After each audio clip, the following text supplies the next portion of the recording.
Hello my dear family, তোমরা সবাই কেমন আছো? আশা করছি তোমরা সবাই ভালো আছো। তো আমি আর একটা নানের ভিডিও নিয়ে চলে এসেছি। ওই দিনকেও বানিয়েছিলাম, ওই দিনকারটা একটু অন্যরকম ছিল। আজকেরটা আমি কমপ্লিট বাটার নান বানিয়েছি, সেটাও তোমাদের সাথে একটু শেয়ার করব। আর বাটার নান কে কে ভালোবাসো কমেন্টে জানিও। আর তোমরা যদি কেউ নতুন হয়ে থাকো আমার পেজটাকে ফলো করে দিও।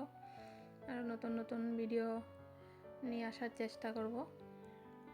তো চলো কীভাবে বানিয়েছি তোমাদের সাথে শেয়ার করি। এখানটায় দেখো আমি 2 কাপ ময়দা নিয়েছি, আন্দাজ মতন নুন দিয়েছি, আর 2 চামচ বাটার দিয়ে দিয়েছি, আর এখানটায় 4 চামচ দই দিয়ে দিয়েছি। দইটা টকও ছিল না, মিষ্টিও ছিল না, মোটামুটি ছিল।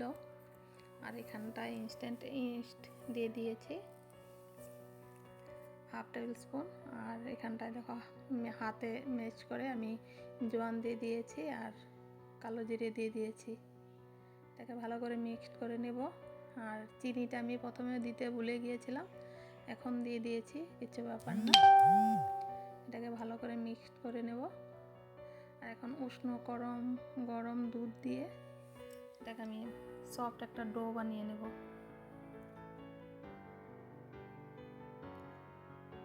আর 2 কাপ ময়দাতে আমার হাফ কাপও দুধ লাগেনি, কারণ দইটা ছিল। তো দেখো এখানটা মোটা হয়ে গিয়েছে আমার। আর এখানটা উপর দিয়ে বাটার দিয়ে এটা 2 ঘন্টার মতন রেস্টে রেখে দেবো আমি।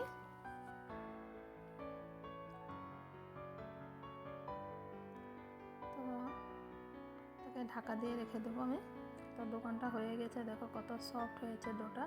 এটাকে আবার 15-20 মিনিট আমি হাত দিয়ে ভালো করে মথে নেব। যত সফট হবে ততই টেস্ট হবে। এটাকে এখন লেচি কেটে আমি রুটি বানিয়ে নেব। আর এই ঠান্ডার দিনে তো গরম গরম নান আর সফট নান আর গরম গরম কষা মাংস বেশ ভালোই লাগে খেতে।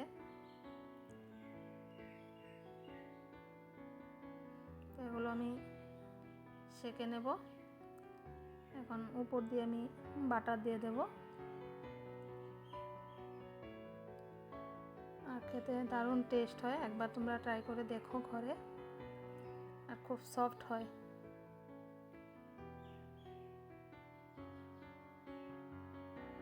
আর তোমরা কে কোথায় থেকে আমার ভিডিওগুলো দেখছো কমেন্টে জানিও। আর ভিডিওটা যদি তোমাদের পছন্দ হয় তাহলে লাইক কমেন্ট শেয়ার করে দিও। আর আমাকে এভাবে তোমরা সাপোর্ট করে যেও।